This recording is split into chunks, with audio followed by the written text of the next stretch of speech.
¿Han percibido el olor a quemado cuando el cuerpo, agotado hasta el límite, aún así se levanta y continúa caminando? Así olían los campamentos romanos, donde miles de reclutas, campesinos y artesanos de ayer, en 30 días se convertían en hombres capaces de no temblar ante las lanzas de los bárbaros. Y aquí está la pregunta principal. ¿Cómo es que los romanos tomaban a aquellos que nunca habían empuñado una espada y en solo un mes los convertían en guerreros a los que temían pueblos enteros? La respuesta se oculta en un programa de preparación tan severo que incluso los ejércitos modernos lo mirarían con respeto. Y precisamente aquí comienza la historia que los hará reflexionar. ¿Habrían resistido ustedes mismos al menos un día junto a ellos? Los historiadores romanos escribían que cada mañana el recluta se levantaba aún antes del amanecer para pasar las primeras pruebas de disciplina. En los diarios de Polibio se menciona que el orden y la rutina no eran menos importantes que las armas. Se enseñaba al hombre a obedecer instantáneamente, sin preguntas, porque en el campo de batalla un segundo extra de dudas podía costar la vida de toda una cohorte. Como un hilo de hierro a través de todo el entrenamiento pasaba el concepto de disciplina, en latín, disciplina. Pero esto no era simplemente sumisión a las órdenes. Para los romanos, disciplina significaba la habilidad de controlarse a sí mismo, su dolor y su miedo. Piensen, un hombre que ayer aún araba la tierra, hoy debe en el calor y el polvo mantenerse firme en formación, sin pestañear, mientras el comandante grita y golpea con su bastón el escudo. La imagen era simple y cruel. Los reclutas eran como arcilla blanda, que los centuriones convertían en ladrillos para una muralla capaz de resistir cualquier embestida. Con cada grito, con cada gota de sudor y sangre, este ladrillo se volvía más duro. Pero, ¿por qué precisamente 30 días? Según diferentes fuentes, justamente este plazo se consideraba el mínimo para que una persona dejara de ser el eslabón débil. Aún no se convertía en un legionario experimentado, pero ya se le podía poner en formación, y no correría, no soltaría el escudo, no gritaría de miedo.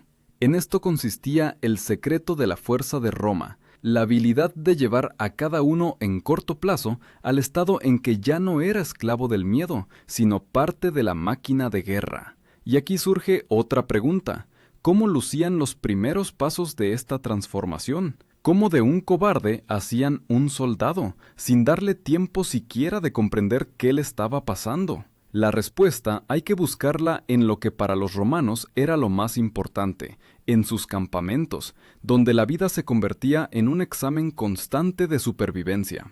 El campamento romano era un mundo en el que no existía la ociosidad.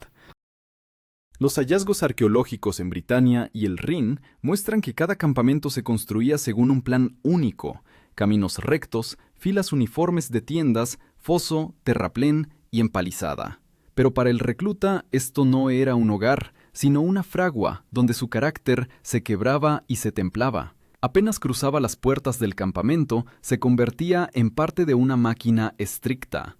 Cada día comenzaba con el despertar antes del amanecer. La primera prueba: marcha con equipamiento completo. Las armaduras pesaban más de 20 kilogramos, casco, coraza, gran escudo de madera reforzado con metal y espada. A esto se añadían las pertenencias personales y comida para 3 días. Polibio escribía que la carga total podía alcanzar 35 kilogramos. Para un campesino no preparado, esto era como una tortura. El cuerpo ardía, los hombros dolían y la respiración se entrecortaba ya después de los primeros kilómetros. Pero precisamente esta carga nos convertía en guerreros que no caían muertos solo por la vista de una batalla. Uno de los primeros términos con el que se enfrentaba el recluta era contubernium. Esta era una pequeña unidad de 8 soldados que vivían en una tienda, compartían comida y equipamiento. En esencia, esto era una familia, donde cada uno respondía por los demás. Si uno no resistía, sufría todo el grupo. Esta estrecha conexión educaba la responsabilidad. La cobardía de uno significaba castigo para todos. Al hombre moderno esto le recordaría a un equipo deportivo, donde la derrota viene no por el error del entrenador, sino por la debilidad del jugador que no dio la talla. La imagen de tales minifamilias se puede comparar con ladrillos, de los cuales se componía la grandiosa fortaleza de la legión. Cada soldado individual era pequeño, pero juntos formaban una muralla que los bárbaros no podían romper. La disciplina los acompañaba también en los detalles. El campamento siempre se construía de nuevo, incluso si el ejército se detenía solo por una noche. La tierra se arrojaba desde la zanja, se colocaban estacas, las tiendas se alineaban con regla. Cicerón escribía que precisamente en la habilidad de erigir campamentos, los romanos superaban a todos. Al recluta lo obligaban a cavar tierra, arrastrar troncos, cargar piedras. Y no simplemente lo obligaban, hacían esto bajo la supervisión del centurión, que vigilaba para que no quedara ni un solo sector sin llenar. Te equivocaste en la construcción, toda la cohorte recibía castigo. Estos trabajos pesados no eran castigo, sino entrenamiento de resistencia. Para el campesino de ayer era habitual cavar tierra, pero en el campamento esto se convertía en ritual. La tierra se volvía parte de la máquina militar. Aquí surgía la comprensión. Cada piedra en la muralla del campamento es protección de la vida. Por la noche los esperaba no el silencio, sino las guardias. El servicio de vigilancia se consideraba una de las obligaciones más pesadas.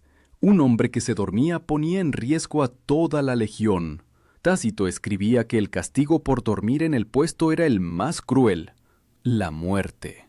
El recluta, de pie en la oscuridad, oía cada susurro, y el corazón le latía como un tambor. Pero precisamente en estas noches el cobarde gradualmente se convertía en guerrero. El miedo lo obligaba a mantenerse despierto, y el cansancio le enseñaba a soportar. Y aquí se manifestaba el papel especial del centurión. Este oficial con insignia, bastón de madera, no era simplemente un comandante. Era juez, mentor y verdugo a la vez. Si el recluta tropezaba, el centurión lo golpeaba con el bastón, y esto se consideraba no humillación, sino educación. El bastón del centurión, símbolo de poder con el que el soldado se enfrentaba diariamente. La metáfora de este poder es simple. El centurión era como un herrero, y el soldado, hierro. Lo golpeaba una y otra vez, hasta que desaparecía la fragilidad.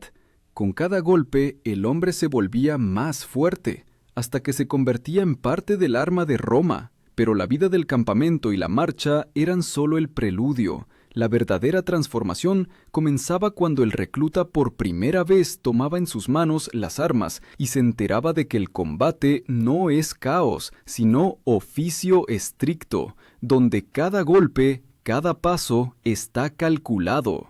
Cuando el recluta por primera vez se encontraba en el campo de entrenamiento, lo rodeaban sonidos de madera y metal. No armas, sino precisamente madera, porque las primeras semanas a los soldados se les prohibía usar espadas verdaderas. Polibio escribía que se ejercitaban con armas de madera, que eran más pesadas que las verdaderas. La espada para entrenamiento pesaba casi el doble que el gladius de combate, y el escudo estaba engrosado y hecho más pesado. La lógica era simple. Si aprendiste a manejarte con tal carga, en batalla la hoja verdadera parecerá ligera como una pluma. Lo primero que les enseñaban no era la furia, sino la técnica. Los romanos sabían que los golpes caóticos llevan a la muerte. Al guerrero le enseñaban a asestar un golpe punzante al vientre o pecho del adversario, porque es mortal y requiere menos fuerza que un amplio tajo cortante. Precisamente por esto los enemigos despreciaban a los soldados romanos.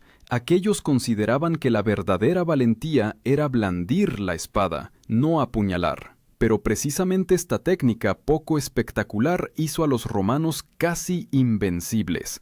El término que describía esta habilidad básica era gladius. Esta es una espada corta, de alrededor de medio metro, destinada al combate cercano. A diferencia de las largas hojas bárbaras, el gladius era el arma de un artesano, preciso, cómodo, mortal.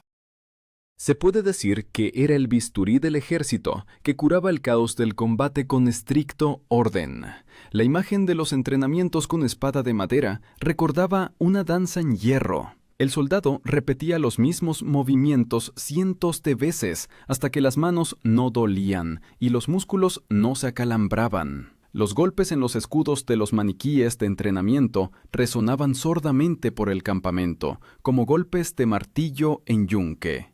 Estos sonidos rítmicos eran la música de la transformación. Aún ayer era un labrador, y hoy ya era parte de la máquina militar romana.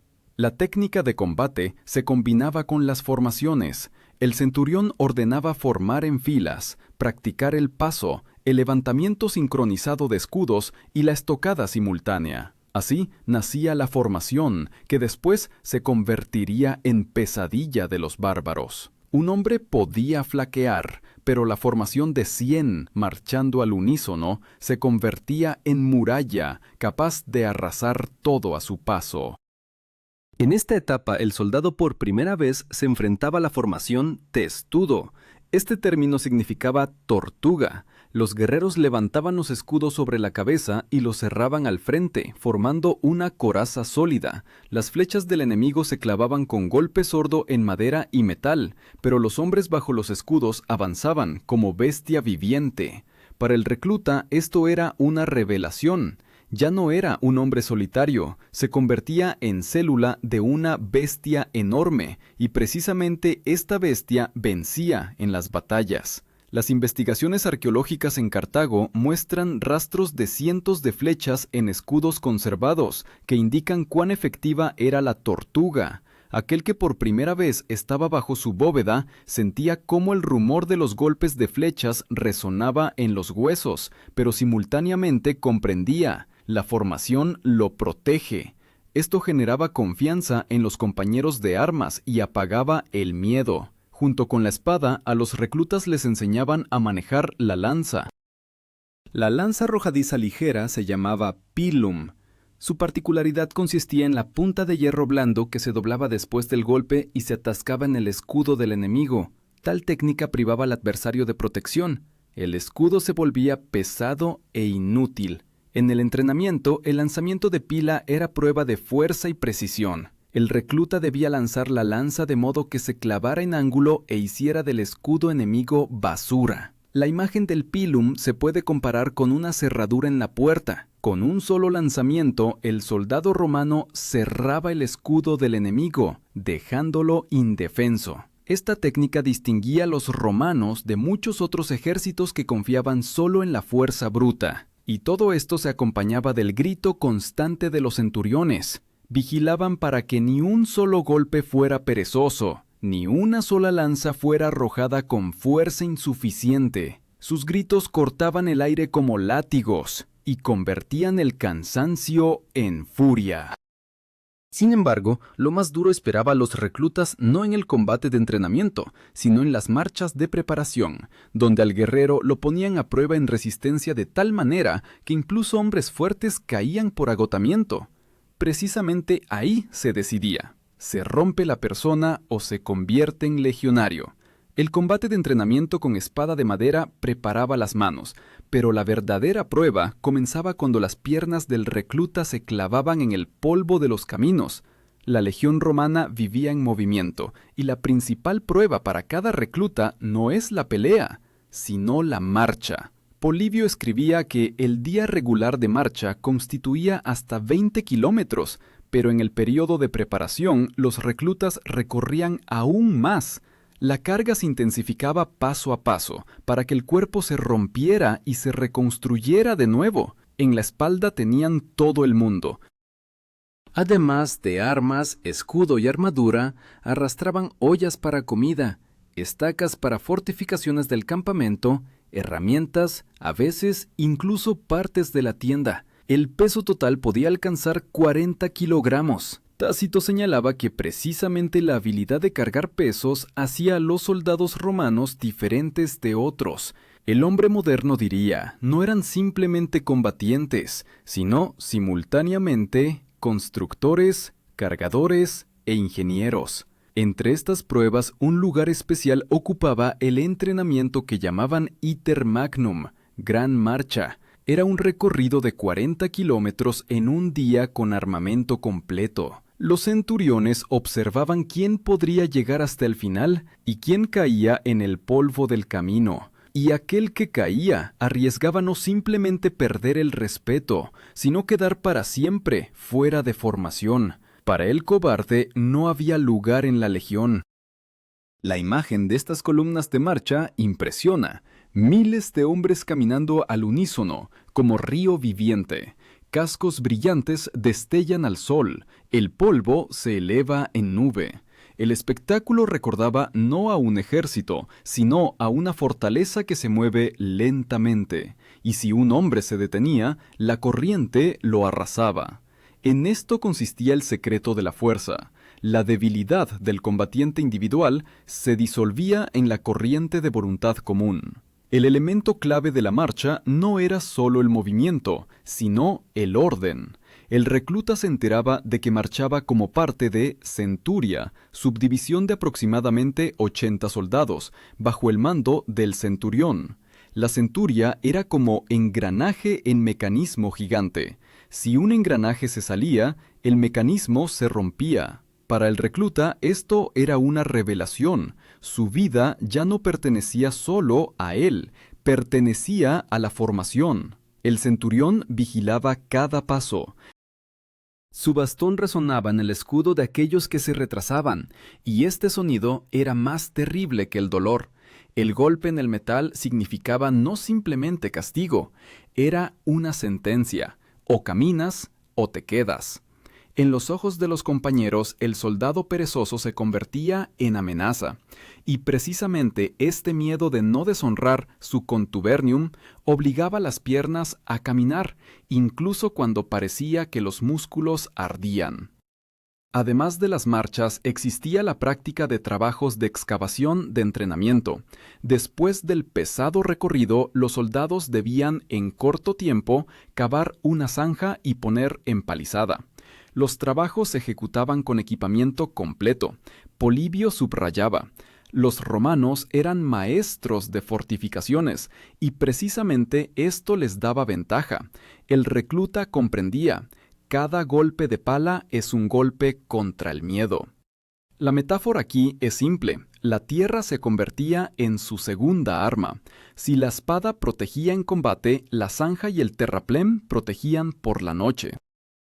Y la habilidad de construir campamento los hacía parecidos a nómadas, solo que nómadas con acero y disciplina. En estos días la debilidad se rompía definitivamente. El soldado se dormía en el polvo, con manos apretadas aferrándose al escudo, y despertaba ya como parte del ejército. Incluso el sueño no era descanso completo. Las guardias esperaban a cada uno. En la oscuridad de la noche el hombre estaba solo, escuchaba susurros del bosque, la respiración de los compañeros tras la muralla del campamento y comprendía: todo el imperio ahora se sostiene en su vigilia. Los hallazgos arqueológicos de campamentos en el Danubio confirman: los romanos construían incluso paradas temporales con tal minuciosidad que las huellas se conservaron después de siglos. Esto no era capricho, sino sistema. Cada habilidad, cada piedra en la muralla del campamento establecía en la conciencia del recluta la verdad principal: su vida ya no pertenece al miedo. Pero incluso estas marchas agotadoras y guardias eran solo preparación para la última y más terrible prueba: el primer combate. Y precisamente ahí se decidía definitivamente: ¿se convertirá la persona en héroe o se derrumbará bajo el peso del miedo del cual tan persistentemente trataron de liberarlo? Y llegaba el momento que esperaban y temían simultáneamente. Después de semanas de entrenamientos, recorridos de marcha y guardias sin sueño, el recluta por primera vez se acercaba al combate. Polibio escribía que Roma no arrojaba a los no preparados en batalla inmediatamente. Primero, los ponían a prueba en ejercicios que recordaban verdadera batalla. El polvo se levantaba sobre el campo de entrenamiento, donde cientos de reclutas se formaban en fila. Los centuriones daban órdenes con gritos severos, trompetas y tambores marcaban el ritmo. Cada sonido era orden. Los errores no se perdonaban. Si el escudo resultaba levantado a destiempo, la espada de madera del compañero se clavaba dolorosamente en el hombro. El dolor aquí no era casualidad, sino instrumento de enseñanza. En esta etapa la palabra más importante se convertía en cohort. La cohorte son alrededor de 500 soldados, y precisamente en ella el recluta por primera vez se sentía parte de fuerza enorme. Ya no era simplemente campesino con espada, ahora era eslabón de cadena viviente, y esta cadena podía romper a cualquier enemigo. La imagen de la cohorte se puede comparar con ola. Gota individual de agua es impotente, pero cuando miles de gotas se unen, arrastran todo a su paso. Así también la cohorte, golpe único que rompía murallas, formaciones y corazones de enemigos. Pero lo más terrible para el recluta no era el arma ni la formación, sino el castigo por cobardía. Los historiadores mencionan la práctica de decimación. Si la subdivisión mostraba debilidad o huida, cada 10º soldado era ejecutado por sus mismos compañeros. Este ritual era raro, pero la memoria de él vivía en cada uno. El recluta comprendía. Su destino lo deciden no solo los enemigos, sino los suyos. El miedo a la decimación quemaba las dudas más fuerte que el grito del enemigo. Y sin embargo, incluso este sistema severo no los convertía en esclavos irreflexivos. Los comandantes romanos, como César, sabían, es importante educar no solo miedo, sino orgullo. Precisamente por eso, al recluta le permitían participar en la distribución de trofeos después de combates exitosos. Incluso si aún no era veterano, veía oro, armas, ornamentos obtenidos por legionarios mayores. Esto era promesa de futura recompensa por resistencia. Cuando llegaba el primer combate verdadero, el corazón del recluta latía como tambor, las trompetas rugían, el aire se llenaba del rumor de pasos. Polibio describía cómo la legión se formaba en 3 líneas. Al frente, los más jóvenes, tras ellos, los experimentados, y en tercera fila, los veteranos. Los reclutas iban primeros, pero sabían que tras sus espaldas estaba muralla de aquellos que ya habían pasado decenas de batallas. El término que definía esta táctica era triplex acies, es el triple orden de combate, donde cada línea apoyaba a la siguiente. Para el recluta esto era símbolo. Aún es débil, pero tras él siempre están aquellos que no permitirán al enemigo atravesar. La imagen de triplex acies recordaba no simplemente formación, sino fortaleza, que tiene 3 murallas. Si la primera se derrumbaba, la segunda recibía el golpe, y tras ella se alzaba la tercera. El hombre en este sistema se sentía parte de mecanismo eterno. Incluso si caía, la formación continuaba viviendo. El primer enfrentamiento siempre era shock. Los bárbaros gritaban, blandían espadas largas, se arrojaban sobre la formación. Al recluta le temblaban las manos, se entrecortaba la respiración, el escudo parecía demasiado pesado.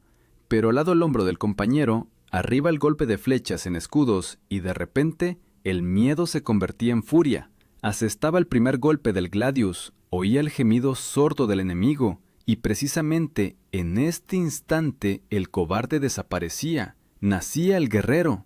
Tácito escribía que los romanos apreciaban no tanto el valor personal, como la habilidad de mantener la formación. Por eso el primer combate era prueba no de valentía en solitario, sino de fidelidad a la fila. El recluta que no retrocedió ya se convertía en soldado. Su nombre se inscribía en las listas, se le consideraba parte de la cohorte, dejaba de ser sombra. Pero la verdadera transformación se completaba no en el campo de batalla, sino después de él, cuando el polvo se asentaba y el soldado por primera vez se daba cuenta de que había sobrevivido. Y precisamente entonces en su corazón se establecía nueva vida, vida de legionario, ligado para siempre al destino de Roma. Después del primer combate, el recluta romano dejaba de ser alumno, se convertía en parte de máquina militar, que funcionaba no por días y semanas, sino por décadas. Pero la misma transformación no terminaba. La verdadera conversión de cobarde en héroe se completaba cuando la persona aceptaba las reglas de la legión como naturaleza propia. Livio escribía que el servicio continuaba por 16 y a veces hasta 20 años. Para el recluta que había sobrevivido los primeros 30 días, esto significaba, por delante, toda una vida en formación. Pero precisamente este primer mes era decisivo. Si lo resistía, ya nunca volvería a ser el mismo. La palabra clave para esta etapa se convertía en virtus. Este concepto latino significaba no simplemente valentía, sino virtud masculina, capacidad de sacrificarse por la causa común.